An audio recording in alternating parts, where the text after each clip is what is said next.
Welcome to the Wired for Success podcast, your show for ambitious, mission-driven entrepreneurs who want to build million-dollar businesses without sacrificing their health, relationships, or happiness, who understand that in order to build their empire, they need a solid foundation, and that the more they are thriving, the more their business is thriving too. This show brings you the very best from science, self-development, and entrepreneurship to set you up for sustainable success. Hi, I'm Claudia Gabert, the scientist turned mindset and high performance coach for entrepreneurs, and I help you get wired for success. Hey everyone, and welcome back to a brand new episode of the Wired for Success podcast, where we talk about all things science, self-development, and entrepreneurship that help you get to that next level of success in your life and business. My guest today is Raad, who has spent the past 27 years challenging traditional career path and creating financial independence through digital investments. He and his wife Liz are website investors. In fact, they were one of the first to pioneer the strategy of buying, building, and selling websites as cash flow assets. Starting with nothing, Matt and Liz built a multi-million-dollar portfolio by applying their expertise in business acquisitions to the digital world. Today, through their eBusiness Institute, they train everyday people, including corporate professionals, solopreneurs, and side hustlers, how to generate income online and reclaim their time. So welcome, Matt, and thank you so much for being on my show today. Thanks for having me here, Claudia. It's great to be here. Yeah, I'm looking forward to this. This is so interesting. I mean, Matt, websites as cash flow assets, how did you get into that and how does it work? Where do I start? 30 years ago. Well, like a lot of your listeners, I guess our journey is quite unique. It's not like most people's, but like a lot of your listeners, what was underlying and driving Liz and I from the day we met was this idea of freedom. And in particular for me, it was financial freedom because I grew up in quite a poor background in the 70s here in Australia and in a rural area and had no kind of business experience or anything like that. And I watched my parents struggle before mum got remarried. You know, mum was a single mum and everything. So it was very difficult when I was very young. And I think that impacted me in a big way. And similarly for Liz, she wanted location independence. So the ability, so both of us grew up on farms. She wanted to always live, in a rural area and be able to work from wherever she wanted. So when we got together, we realized business is the way to do it. So we were actually studying zoology at university here in Australia. We were studying red kangaroos, which sounds like such a cliche, but we were experts in red kangaroos. That's how we met. And we were on remote sheep stations in Central Australia and stuff. And we absolutely loved that lifestyle, but we very quickly figured out that was not going to give us financial independence at all, because a little bit like your story, Claudia, you know what happens in the science world, you run out of funding very quickly. And you're at the whim of the government, which doesn't work for financial independence. And also we very quickly worked out, sadly, as exciting as zoology sounds, you're actually stuck in labs in the city. So business was the way for us. And we started buying, and I'm going to compress a lot, but we actually started our journey buying and selling bricks and mortar businesses. And it was really, really tough. If you're listening to this and you're in the bricks and mortar world, I know where you're at. It's really, really challenging. We did that for, let's say, 15 years. And then approximately 15 years ago, we saw the light and started buying and selling online businesses. And it was just way easier. And so for us, fast forwarding to these days, I guess that's kind of our journey in a very short space of time. But when we discovered the online space, which was literally 15 years ago, we realized we could do what we used to do with bricks and mortar businesses, but we didn't have to outlay the massive amounts of capital, because we always bought wholesale import or manufacturing businesses, and you tie up a lot of your capital in warehouses somewhere, in physical inventory. And that's really, really dangerous as a young entrepreneur, because we bought and sold multiple businesses. We're in one of these strange people that wasn't happy with one business. We needed multiple businesses. Maybe that's a psychological thing. I don't know, this drive for financial independence. But yeah, when we got online, you can own multiple websites very easily for, in my opinion, way less risk than traditional bricks and mortar businesses. So for us, it was the ultimate business kind of situation to be in. We're like kids in a can. It was pretty much like heaven for us. They were very high cash flow businesses, and we've studied business, even though we did zoology at uni. Really, once we finished that, we had no more interest in zoology whatsoever. It was where both of us are just 100%. All we talk about is business. You know, same as our kids. Our kids are into it now. You know, that's what we do. And so for us, being online has just been absolutely wonderful. They're very high cash flow businesses, and we love it. Never look back. Sounds like an amazing story. Thank you so much for sharing. But could you dig a little deeper into how you use websites as cash flow assets? So I guess it's a little bit like probably some of your listeners are into real estate, you know, investing in real estate. And what we do is what I think the mistake people make, they see a website online in say, any niche, doesn't matter what the niche is. Say it's in a personal hobby niche, which, by the way, are really good websites to buy. And I don't think people realize just how much money they make or how valuable they are. So I just saw a website today with a client. I literally just finished the coaching call with them, and they were the ones that showed me a site in the gaming niche. It's sold for $145 million. What? And even I was surprised. I was looking at it going, it's Dungeons & Dragons site. You can go and look it up. I don't know the URL, but it's the big Dungeons & Dragons website owned by Hasbro. Hasbro apparently bought it for $145 million. And even for me, when I looked at the site, as I was saying to my client, you know, I'm an expert in this space. I know how to renovate them. I was saying that is one valuable asset. I would not have expected that site to be worth that. If anyone plays Dungeons and Dragons, happen to be looking at this website, you'd have no idea that it was worth that sort of money. And so what we do is we view websites as assets. Coming back to your question, how do you make money out of them? How do we treat them? We treat websites as real assets, even though they're virtual and they're online. They're just like they're not a business brochure or a business card anymore. They're actual assets like real estate or traditional businesses. They kind of blend the two models together. And the way we do it is, I guess you could liken it to, when you buy, renovate and sell real estate. And that idea, you try and buy a bit of a slightly rundown house in the best street, do a makeover, fix it up, and you either keep it for the cash flow or you flip it. Yeah. So that's what we do. And it is called website flipping. We actually prefer to hold it for the cash flow because it's a much better long-term wealth generation strategy. But in essence, that's how we're treating them. So we recognize that we look at websites as actual assets, and we're looking for the value that's sitting in the websites. What are the valuable components of a website? Like, what's the following? Do they have an email list or a social media presence? Do they have good content on there? Are they reliable? Are they making money? Do they rank well in Google? They're all assets that are worth lots and lots of money, sometimes $145 million apparently. But when we find the good sites, we know there's certain elements that we can renovate, just like in real estate, that will up the value of that website. And that's what we're optimizing, and that's what we're doing. And then we try and sell them out. That's so interesting. I mean, how do you evaluate those websites, though? What do you use? What kind of tools do you use, or what are you looking for? It's actually I need to be very careful. I make everything sound really easy, and it's even like our journey in business. There was lots of ups and downs in that. If you're listening to this, it's not. It sounds really easy to me, even as I say this now. But I've got to remember, I've got 15 years experience doing this, 30 years of buying businesses as well. But that's a really good question. The tools we're using, I'll break it down to the simplest thing. There's two key metrics that we look at when we look at a website, and that is the traffic to the website, which is the amount of monthly visitors. So it's like on your podcast, you would know your monthly, your downloads for each episode and each month and stuff.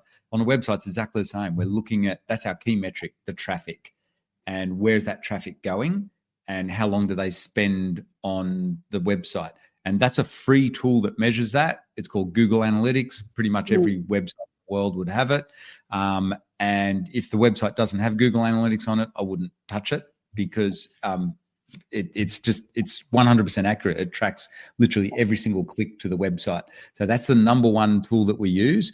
The other key metric that we then measure is the profit. not so much the turnover. Don't really care about that. It's interesting, but we're looking at the real profit. And we talk about it in terms of monthly profit. So typically, the website might make $1,000 a month net, or $10,000 a month, depending on the size of it. And the way we measure that is by the amount of money that's going into the bank accounts, or however it's monetized. So the good news is, compared to bricks and mortar businesses, when you know what you're doing, not as a beginner, but when you know what you're doing, it's a lot easier than looking at traditional bricks and mortar businesses, because everything's tracked. And things can be faked, I suppose, and people do that. But these days it's a lot more, I guess, sophisticated, this marketplace, in terms of selling websites, especially if you buy through a broker. They've all been vetted. They're not to say you don't do your own due diligence. It's one of the key things we teach. But the good news is, in our experience, it's a lot easier to do accurate due diligence on a website than it is on a bricks and mortar business. So you're looking for websites that are already monetizing, right? Already working. You're not just looking Generally. for a blog, a hobbyist blog or something. Or Claudia, you need experience in this. Guess what? We're looking for both. So we're looking for a website that's already, I'll give some examples, okay? So we're looking for a website that's already monetized, making money. You want to know the best kinds to buy, especially for our community when you're starting out? The very next part of what you just said, hobby sites. Right. You know why? Because people are passionate about them and they're real. What we're looking for is real sites, particularly in this day and age of AI. So we have always bought websites in crafting niche, golf, sports, learn how to play guitar, photography, gardening. So those sorts of hobby sites, because people work away at them over the years. And then how you just jokingly said, maybe, are they real sites? They're just blogs, food blogs, would you believe? Yeah. And most people think they're not worth much. Do you know now there are food blogs regularly selling for 7 figures and 8 figures? Food blogs like paleo recipe websites, $5 million. Where we had one of the world's top brokers speaking at our event, and even I didn't realize how valuable food blogs are. And he goes, "Oh, Matt, I'm looking at one I just sold last week, $5 million. It is a very standard paleo recipe website, and you can see them every day of the week." So, the reason why these hobby blogs are so valuable, if you think about it, and maybe some of your listeners are in this situation, say you're interested in recipes and paleo recipes or keto recipes or whatever, and you set up a blog and, it's work. You've got to post on there. You've got to build an audience. And so you're doing that as a side hustle, right? And you're working your 9 to 5 job, or these days most jobs are 5 to 9. Then you're trying to work this website on the weekends. After 5 years or so, where do you think you're at, Claudia, with that, if you're not making any money? Yeah, that's an expensive hobby. Yeah, it's an expensive hobby, and you're ready to do what? Sell it pretty cheaply. Yeah. That's when we come along and go, we know how to fix that and monetize it, particularly if we've already been in the niche. That's where we get our bargains. So I've got a great story that demonstrates this. We have 2 of our coaches, Nathan and Alexa. They live on a laptop life. They live the laptop lifestyle. They travel around the world. They live in a different country every 3 months. And this is how they make their money. They buy these hobby sites. And so they were overseas and they were looking around in a niche that they were already in, which is the gardening niche. They're not gardeners themselves. They're living on a laptop at the time in Thailand or whatever. But they noticed this guy back here in Australia had a native Australian gardening website. He hadn't updated the blog it was 14 years old. He hadn't updated it in a couple of years. So they sent him an email and said, "Hey, we noticed you're not doing anything with your website. Would you be interested in selling?" There's native Australian gardens, right? And these guys know nothing about it. But he just emailed back and said, "Sure, I was just going to close it down anyway. I don't make much money off it." He said $400. So they bought. So talk about recognizing value. Now, these Nathan and Alexa know what they're doing. This is a 14-year-old website with legitimate, awesome information on it about Australian native gardens. It already had traffic. It had just been neglected. So that's that diamond in the rough where you just give it a makeover, fix it up. And they did have to put in quite a bit of work on it. They had a lot of fun over it wasn't a get-rich-quick thing. But $400 it costs them. These days, that site makes them $4,000 a month net profit. Whoa. Now, they own multiple sites like that. So you think about it, you own even just 2 or 3 of those. For most people, that's financial freedom. And that's what we, and I can guarantee you that most people looking at that website would have no idea that there was that much value sitting in that website. It's a very ordinary looking website. This is really, really cool. And I was wondering, as a website owner, how do you judge the value of your own website? It sounds really like good. Most people don't know how much their website is really worth. They've got no idea. So it's a really good question. I'm just thinking for the sake of your listeners. So the way we value a website when you're buying websites is exactly the same way we value businesses. It's generally done on what's called a multiplier of the profit. So let's say the yearly profit is $100,000. Most businesses, including websites, if they make that, that's got to be profit, not sales. If it makes genuinely $100,000, it would sell for anywhere between 1 to 3 times that amount. So anywhere from 100,000 to 300,000. So most websites are valued on a multiplier of the profit. So I want to reiterate, if you've got a small hobby site that's making $1,000 a month, that's $12,000 a year. It would sell for anywhere between $12,000 to $30,000. But then the variation comes into it. There's a lot of difference between 1 times and 3 times.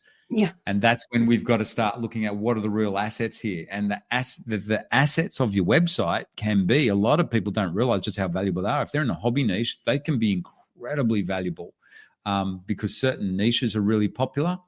If it has recurring revenues every month, you are laughing. That's when the multiples can go to 4 and 5 times. That's why SaaS businesses, for instance, will sell for a lot of money.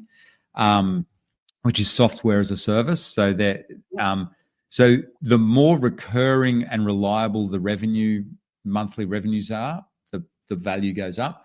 These days of AI, what's really valuable now is a niche following. So Claudia, like what you've got,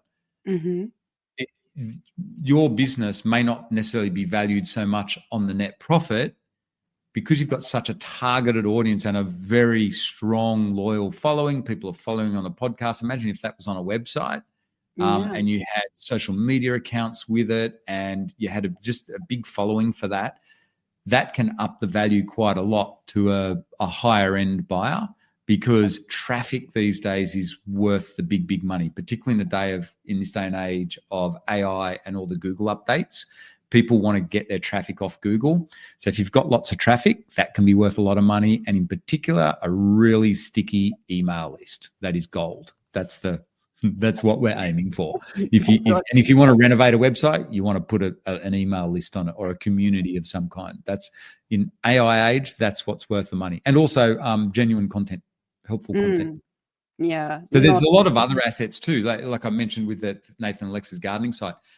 The age, if the site's been around for a decade or so and it's very successful, it's going to be worth a lot of money.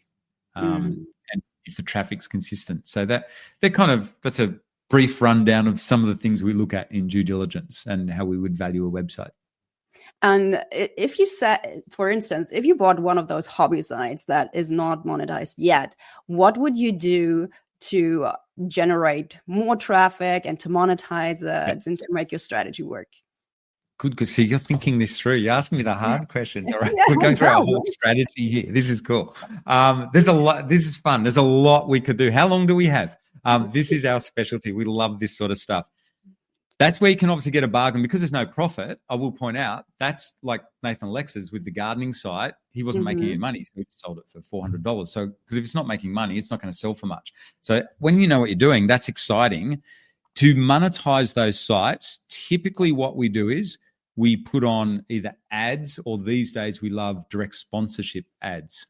So from corporates that are willing to, or small businesses through to large businesses that will pay for ad, because traffic's worth so much money. If you're on a very specific niche, so we owned a website in the golfing niche, so you can get golf club manufacturers to advertise or distributors to advertise on the website.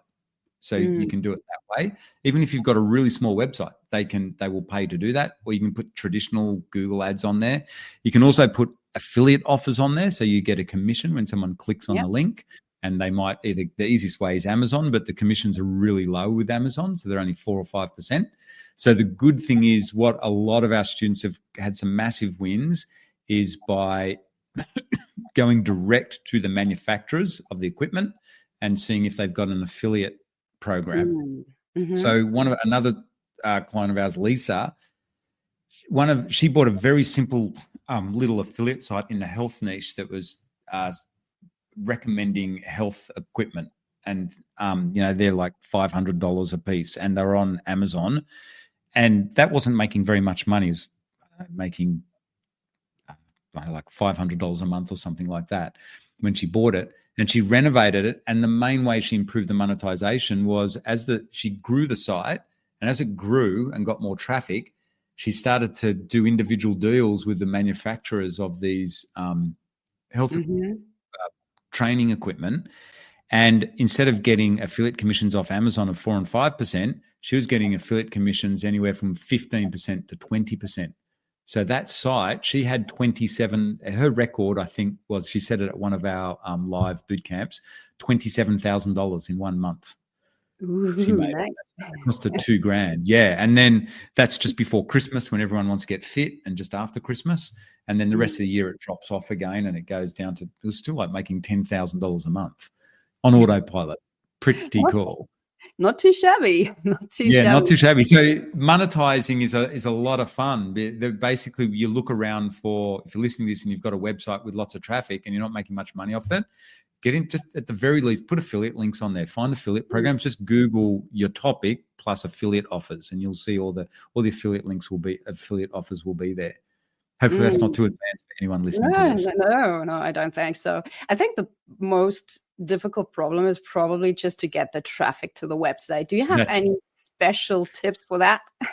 Lots, but how long do we have, Claudia? That's our passion. It is harder. That's where the work comes in. In this day and age, it's not as easy as what it was when Liz and I first started online. So 10 or 15 years ago, it was pretty easy to renovate sites with SEO.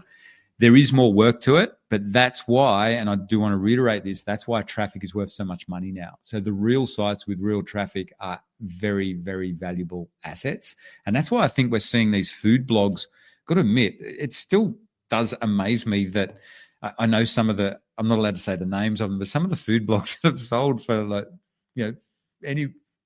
for tens of millions of dollars. Wow. That never happened in the early days, but it's because they've got such a big following. So in answer to your question, with traffic, what we're recommending now is building up, obviously, traffic outside of Google. So that means social media. And it's interesting. I heard of someone the other day refer to, like, social media now is so important that it's not even social media. It's just another content driving platform. People. So if you're particularly good on a certain platform, say for yourself, you're really good on podcasting. Well, that's a platform that drives traffic. And if you're listening to this, if you're really good on, say, YouTube is gold, by the way. If you are good on YouTube, you're laughing. That's a really powerful way to drive traffic. But, LinkedIn, if you're good on LinkedIn, go down the rabbit hole on LinkedIn, really build that up, and then build up the next channel. But Pinterest, we've got clients getting huge success with Pinterest. One of our clients, Yvette, she started a site around pickleball, and she knew nothing about pickleball. She just wanted to learn about it. So she started blogging about it. She didn't even play. But it's really interesting. One of the key ways she drove traffic to that site, and she didn't know how to use Pinterest. She just hired a virtual assistant on Upwork to help her set up a Pinterest account. And it drove thousands of visitors every month to the website, and she sold the website for $15,000 US. Nice little side hustle for something she knew nothing about. She was just learning about Pinterest and pickleball. So there's certain niches, hobby niches, where you can drive a lot of traffic through social media as well, like Facebook and Instagram, and obviously TikTok. I guess we don't teach TikTok because we don't do it, but one of the big, maybe for your listeners, one of the big success stories we've seen in our community is travel blogs. They're kind of like food blogs. And travel blogs work really, really well with social media. So I recently interviewed on our podcast 2 of our really successful students, Chris and Beck. They're again laptop life. So it's all these young people. They're in the laptop lifestyle thing. They don't care about the money. They just care about being able to travel. So they travel around Australia in a 4-wheel drive bus, and that's literally what they live on the bus, especially out with Starlink. And they just blog about it. And now 5 years later, they've built that up through Instagram. So you're asking about the travel. They built it up through Instagram, and I got them as their coach, got them to implement what I just said to everyone listening to this, YouTube, and also build a website with it so that they can represent corporate sponsors. And now they get sponsorship deals. I'm allowed to say this because they just talked about it on our podcast. They're now getting sponsorship deals of $10,000 a time. That's cool. Yeah, and Beck said they pinch themselves. Like they said 5 years ago, they were just doing that as a hobby site, and now that's not even their full-time income. They make around on average, $5,000 to $10,000 a month off that site. They own other sites that they make more money off. That's still their hobby, their passion site. But so travel blogging, if you're listening to this, I know a lot of people love that idea. You could get paid to travel the world. They literally do. But just say if you're listening, it's not get rich quick. It did take them 5 years to get to that point. Yeah, that brings me to the next question. So financial independence is often seen as this long haul journey, but you have helped people create income streams in a year or less. So what's the biggest misconception about making money online? And can you share some numbers, timeframes, and strategies? Yeah. So like Chris and Beck, they started a hobby site, a passion site around travel. That took them couple of years to start making good money, and then it's gone exponential in over 5 years. And that may sound like a long time to your listeners, but be aware that I have a lot of 30 years experience buying and selling businesses. All my friends do it. Most bricks and mortar businesses will take you 15 to 20 years. Whenever I was selling businesses, I used to do mergers and acquisitions and stuff, and represent high net worth, selling off their businesses. Hardly any were less than 15 years old in bricks and mortar land. With online businesses, you can get results in not building a site from scratch, but if you buy a site, you can get results in 12 months. But that's because you're buying an existing site that's already making money. Right. But online businesses, generally, if you build from scratch, our experience is to get that exponential point where they really take off, you can do it in 5 years. And people can be sitting on. So one of our friends, to give an example, one of our friends who speaks at a lot of our events, he built a site here in Australia about cars. That was his passion. So he would review cars. It sounds like every boy's dream, right? So he reviews these cars, and not just sports cars, but all sorts of cars. He built that from scratch from his bedroom as a uni student, and he started a bunch of other businesses as well. But he's a real go-getter. He's a really cool guy. Anyway, he sold that out 12 years later to a corporate media company here in Australia, one of the biggest media companies in Australia. He sold it for $64 million. Woo. And that took 12 years, but the story gets better if you want some big, exciting numbers, because he now knows what he's doing. When he sold it, once the non-disclosure had ended, he went and started the same sort of site, and it's only taken 2 or 3 years to get back to the same turnover, and he's already been valued at over much bigger than $60 million. He's got big investors. He's got another big media company here in Australia. And his point was, when he was telling the story to our audience, he's just a lot better because he's got the experience.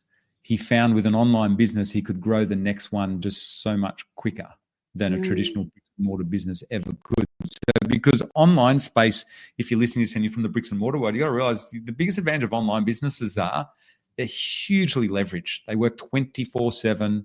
They can be in any country. Now, Our Balls that's my friend's name. His site, admittedly, was based here in Australia. But for us that live overseas, different to America, America's probably the best marketplace for websites, but closely followed by Europe. And so we can be here in little old Australia or anywhere in the world and make money overnight in another country. And that's what Liz and I love. We used to export to America. It's really hard. Actually, we used to export to Germany too. That was our favorite. That was our best customer in Germany, exporting physical goods. Yeah, but it was super hard because you have to put stuff on a container ship. It takes months to get there. There's all this paperwork and things can get damaged in transit. Whereas now I can buy a website and I can be set up in Germany literally tomorrow and be making money, have money in the bank account within a week. And that's why I think websites can be a lot quicker than traditional bricks and mortar businesses. And they're 24/7. So once you get it working, once you know what you're doing, it's very, very leveraged. But there is work to it. It's not, we haven't talked about the struggles or anything, and we don't want to do that, Claudia, because can't put people off it. But there is work in this. People have got to realize, there's tricks to this. There's work involved here. But that's why I think it works really well too, having a passion site. Because if you're passionate about something, we find our clients will work on it or beaver away at it overnight. Like Chris and Beck, that was their passion site, that travel blog, and it's turned into a really nice income for them, monthly income. They could live off that if they wanted, So it's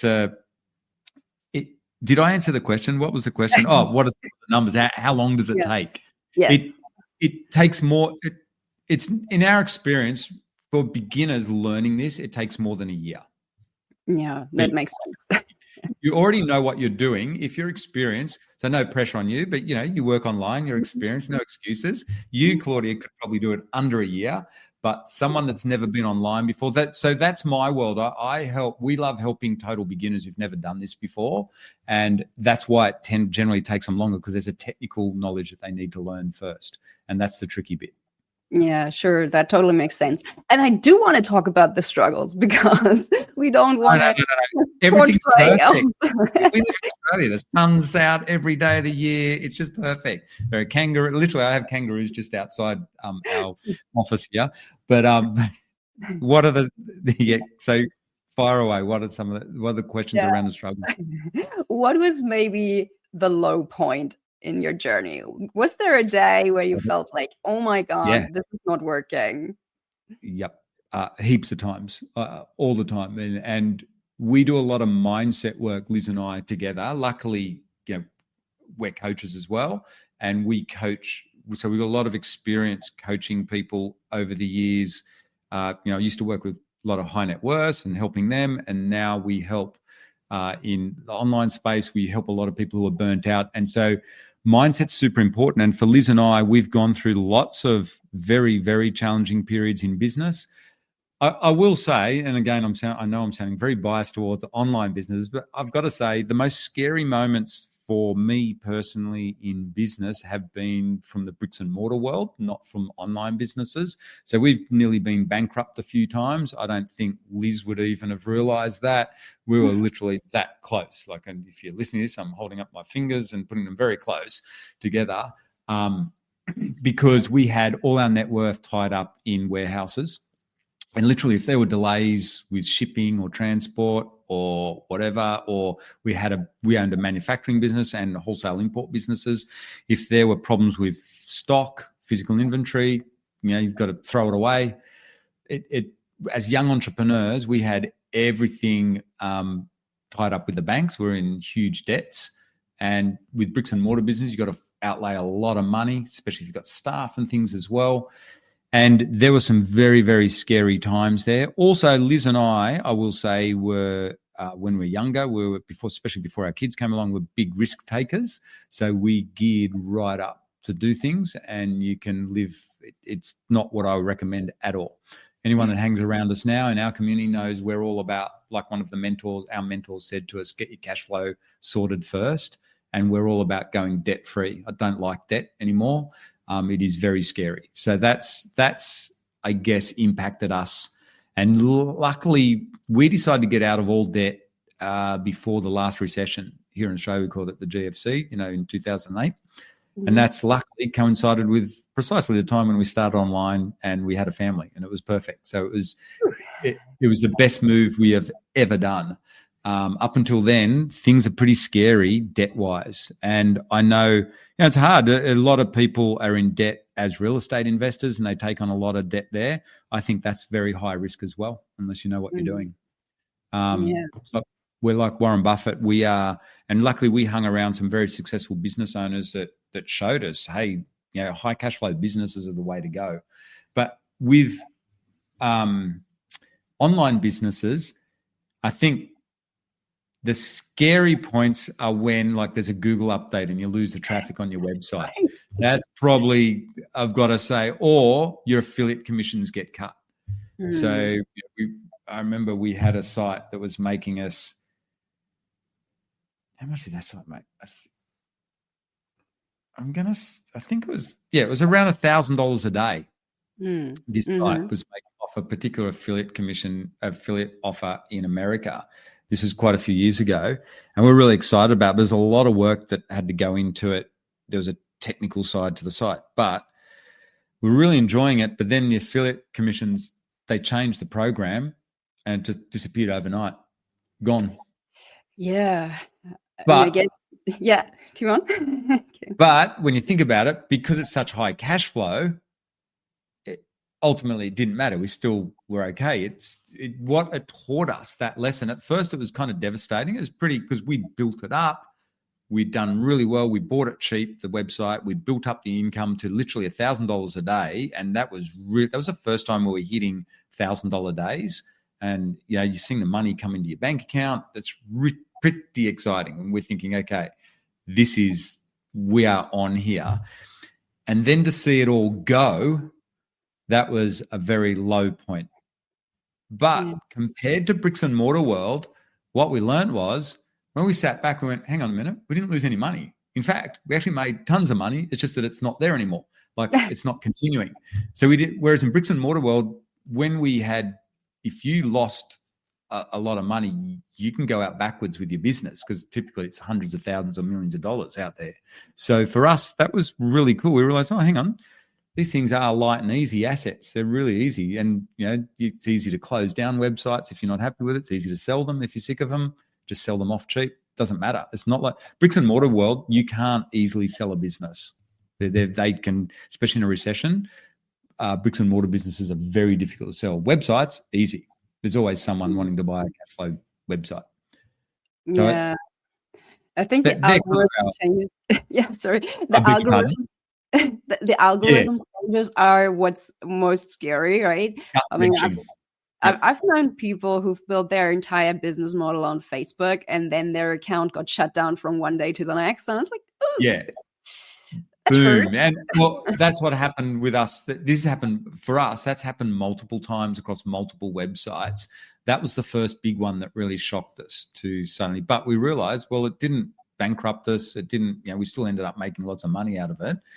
But that's the danger, and you've really hit on something there. I think for us, the low points, and I think of all the clients that we've coached over the years, that's always a low point for them too. It's kind of gut-wrenching. They put all this effort into an online asset, and that's why we always say to our clients, and if you're listening to this, don't just build your website or your online business these days on one platform. One is a very, very dangerous number, particularly on those big ones like Instagram and Facebook. So going back to Chris and Beck, I was stirring them, in a coaching call with them. I say, guys, you're telling me you're legends because you're making all this money off Instagram. If Instagram closed down your account tomorrow, Matt, they're not going to. I said, but if they do, you will lose everything. You have no asset. Set up a website, set up a YouTube channel, set up a Facebook channel, and have multiple channels. And in the early days, that's what we used to teach people, why we bought so many websites, have multiple, remember that idea, all the gurus used to teach it. Well, they did in my day, back in the 90s when we were learning and 80s about business and stuff, multiple streams of income. That was kind of the dream back then. And I think that really stuck with Liz and I, and that's why we bought multiple businesses and we bought multiple online businesses. And to this day, we still recommend that. Have multiple, not just channels of traffic, because that is the gut-wrenching part if one changes, but we have multiple websites as well, because you can. It's easy. You can buy websites for under $10,000. So, whereas bricks and mortar businesses, again, I'm not a fan of them, as you can tell. You're looking at 6 figures minimum to get anything decent. Whereas online, when you know what you're doing, it's way less. So you can own more businesses. Yeah. To be honest, That story about the people losing their entire business that they built on just one platform, that was also like the inspiration I needed to start my own podcast, because with podcasting, Yes. you own the asset. That's not like a Yep. platform that can be closed down from one day to the next. I own the That's right. content, and it cannot be Yep. shut down overnight, which is nice. No. So, Yeah, and that's like a website. yeah, So exactly. for you or for anyone listening to this and you're online and you're building any kind of following at all, my main bit of advice, exactly what I said to Chris and Beck, and they thank me now. If they hear this podcast, they know. Build a website, because the beautiful thing about a website, it's similar to what you're saying, Claudia. For us online business people who aren't podcasters, the website is your own asset. It's like, it's literally going back to like what you and I were talking about at the beginning of this podcast. It's like your real estate. So we used to think of, when we first got, like, we used to view websites as real estate. So it's kind of like, you know, you've got the URL, the address. Well, that's like the address of the real estate. And then you've got the website that sits on it. That's like the house that sits on it and all the content that's there. And so you always own that. Whereas the social media channels, you don't necessarily, the big companies own those, but the WordPress website, we generally build them on WordPress. You always own that asset, just like you do with your podcast. You own all the content that's on there. And that's the beautiful thing about owning your own asset. You definitely need that. Yeah, I agree. Now, if someone is working, say, 50 plus hours a week in their job already, and you want to build a website portfolio on the side, what's the 80-20 strategy that they should focus on to get the best results? Okay, that's actually easy. So that's who we do. That's who we typically train. Sadly, a lot of people are working those hours. So what they need to do is look at their lives. I'll give the full strategy. Look at your life and go, what do you want? It always starts with what's your goal in life. And you've got to understand, because what you're trying to get to is your why. Because being honest about it, for someone that's working 50 to 80 hour weeks, it's going to take you longer, and it's a hard gig. So you have to get really clear on why you're doing it, which means you need to understand your goal. And then you're going to have to work on the weekends. You will have to carve out time somewhere. It means you're probably not going to have to watch as much Netflix or something on the weekends. Something has to give. You have to find the time somewhere. And really, though, you need to find a couple of hours. And your first step is to learn how all this stuff works, particularly for a beginner. Most people don't understand how websites work or make money online. You need to start understanding it, watch YouTube channels, whatever. But to your actual question, which is really smart, what's the 80-20 bit where you're going to get the biggest bang for your buck? If there's one digital skill you can learn, and here I am, you know, I'm the alleged guru on teaching people how to buy websites. I'm going to tell you the actual skill that you should learn is how to build a website. That becomes even before due diligence and valuing websites, because that's a key digital skill, especially for non-technical type people, that you really should have under your belt in this day and age. The world is moving very fast, and what we're seeing with AI now is absolutely mind-blowing. Even in the last 2 months, it is changed. Amongst us in our community, we talk about all the time what we're all doing.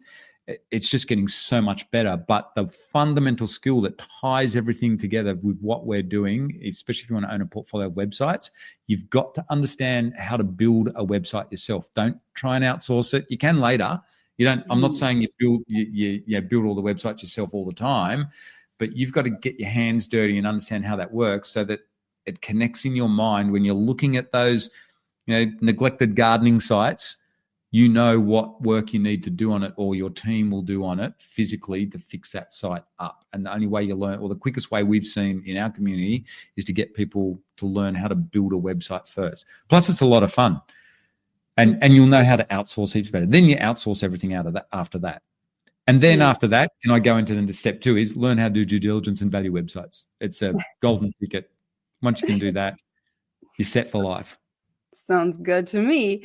Well, now, since we're on the topic, what's an example of an overlooked niche or business model in the website buying space that's surprisingly profitable right now? You already mentioned travel and food blogs. Is there anything else that comes to mind? So any hobby sites with genuine followings, I think most people don't realize. So the pet niche is absolutely massive. One of our most successful clients, they bought a pet website for, admittedly, that they have a lot of money. They bought it for $1 million. It was making $300,000, and it was literally a website. You would have no idea. It's a very plain looking website about pets and pet care. And they changed the ad network, and that thing doubled to $600,000 a year net profit. So that valued it at over $2.4 million. Pretty cool. So the pet niche is always super hot. The finance niche is always super hot. Car niche. Again, they're all kind of things that people are looking up to get answers for, and they need genuine answers. They need not just the AI generated answers. They want to, so anything that teaches people as well these days. So, photography sites. I can't tell you how many $1 million photography sites we've seen as well over the years. But there is a real surprising one though. So that's all the hobby stuff. That's all the standard things that we've been doing for 15 years. To me, they're very standard. There is one surprising niche though that has very pleasantly surprised us all, is selling leads to local businesses. It's not strictly the sort of sites that we would traditionally buy. And it's been very lucrative for our members in our community because you can learn while you earn. So you build simple little sites that rank in Google for like your local plumber and stuff like that. You can just sell it to them for $3,000, $5,000, sell them ongoing SEO. That's literally the strategy. It's very simple. It means you've got to get out and do it. But if anyone listens to our podcast, they'll hear lots and lots of success stories in that space. And that has been a surprise. And you can actually own the asset. You can go next level with that strategy. You can own the assets. You can kind of combine it with our portfolio strategy. We call it our portfolio strategy, which is the ones where we're buying and selling websites. And then you got build websites for local businesses. But then there's a hybrid model, which is where we build websites for smaller businesses in local areas, but we keep those websites and we just rent it to the businesses. So it's basically a portfolio site and we get a monthly income. Nice. So one of my favorite ones that I own, we've had it now for, I think, 7 years, and the owner pays us $400 every Monday. That's nice. And awesome. It's a simple site that sells leads. So it's just rent. That's it. So they're pretty straightforward once you know what you're doing. So that's this really surprising one for us. Thank you so much for sharing. Now, let's change the topic a little bit, because you mentioned it's also work. So it's a lot of work to get started. Yeah. So what are your non-negotiables that help you stay happy, healthy, and productive? So can you maybe share your high-performance habit stack? Stay fit, move. But for me, so Liz and I are a bit different, but I think one area where we do come together and we're very, very clear on, and that is setting our intentions, and we call them our MRAs, maximum return activities, and that stems from our goal or vision. So we always are checking in with each other. What's the goal? What's the vision here? What's our 5-year plan? So 5-year plan. Then what's our 2 or 3 year plan, our 1 year plan, and then our 90-day plan. And that's what we're constantly working towards. So we're high achievers. The reason we do that is because we're trying to achieve as much as we possibly can, so we don't have to work the big, long hours. But I'm happy to work big, long hours. I love what I do. It doesn't worry me in the slightest. But also we're happy to take lots of time off, and we do lots of mountain biking and outdoor stuff. We live in Australia, in the country. It's really good for that. But I think our high performance habits that I'm most proud of, that we've also taught to our kids, we actually have that's our own little GSDs, get stuff done. I won't swear, but just get stuff done. It's about setting priorities and goals. I find most people don't execute well because they get too caught up in the everyday life thing. So Liz and I are really good at setting very clear-cut goals and going, what are you doing today? What am I doing? What's going to move the needle for us? And doing the hard stuff first. So that's a big, we teach that to all our clients as well, to our own kids. And the number plates on our car are literally GSD. We have 2 cars with GSD on them. And I'm proud to say it's worked. It works well for our clients. And our kids are now high achievers, and they kicking major goals as well. So it can work for anyone in any field you're in. And then it comes down to reps. We learned that off Arnold Schwarzenegger. He used to say that and he was one of my kind of people that I used to look up to many, many years ago, because he started with nothing and turned his entire life around and became super successful all through the power of his mind. And we're really big on that. So that goal setting, visualization, and then working on it, turn up every day and do the reps and get really focused. And that's super important for us. Yeah, it sounds like you're super disciplined and you're great communicators, which is I wouldn't say always disciplined. That's my downfall. Liz she's awesome. She just booms, with the kids and everything. Because her goal was to finish work at 3:00. And so for our kids, just finished, 12 years of school. And in those 12 years, Liz literally would finish work every day at 3:00. She just gets everything. I don't know how she does it. She's amazing. She's like a machine. She just, gets everything done by 3, so she can be there to pick. Here in Australia, we pick the kids up at 3:00. And we work from home as well. But discipline, it's through discipline that we do get freedom. And I had to work, probably like a lot of your listeners, discipline wasn't my strong point. Liz's strong point is discipline. Maybe she's got Swiss heritage or something. It's German Swiss, actually. So that's probably where she gets it from somewhere. I just realized that's probably where she gets it from. But for me, I don't have that. And I've had to work on the discipline side. And the way I get it is by setting a goal, knowing my why, and then just working backwards. What do I need to do today, this week, to achieve where I want to get to? And then just having reps, turn up and do something. Something's better than nothing, I normally find anyway. Yeah, lucky you have Liz to hold you accountable. 100%. I've got to admit, that does make it easier for someone like myself to have Liz as my not just life partner, but business partner. We help each other through this. But it's cool because we get to, I think that's a good thing for our clients. We get to teach people we love studying mindset. That another high performance habit for me, like Arnie, like we learned off Arnie, and Liz is the same. Both of us were inspired by how he turned his life around through mindset, the power of the mind, and just by setting goals and then achieving it. And I think that's something we love teaching to people because we've done it in our own lives. We come from nothing, and the journey was tough, especially in those first 10 or 15 years. But now we look back at our life and go, far out, it worked. Go Arnold Schwarzenegger, like it literally worked. We just did what he said, and it actually worked. You read his latest book, the Be Useful, and the one before it I really like too. But he lays out his steps in there. We just followed that. We're a walking example of what he talks about, and mindset. If you're listening to this, all the techniques in the world, they don't work unless you've got the mindset sorted. And that, for me, that's been my turning point, is constantly working on mindset. Yeah, it's so important. So last but not least, where can listeners find you online if they want to maybe follow in your footsteps or just they can. Well, they can come on our website. So we're in Australia, so it's .com.au, ebusinessinstitute.com.au. Or I've got on the screen there digitalinvestors.com, which is our podcast as well. So you can just listen to that's all our students on there. So we just interview our students on there, so people can get a feel for all the different strategies that you can use when you're making money online. But ebusinessinstitute.com.au.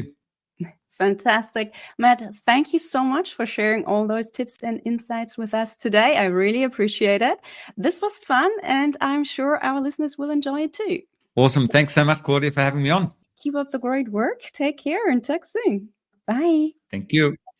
Thank you so much for listening to the Wired for Success podcast. I hope you've enjoyed this episode. If you did, please take a sec to rate and review my show or share it with a friend. That way you can support the show and help me reach and support other entrepreneurs like yourself as well. If you would like my help to figure out how you can go from overwhelmed and overworked hustler to empowered and confident leader, check out my website at www.wiredforsuccess.solutions and book a free 20-minute strategy session with me. Can't wait to help you get wired for success. Until next time, take care. Bye.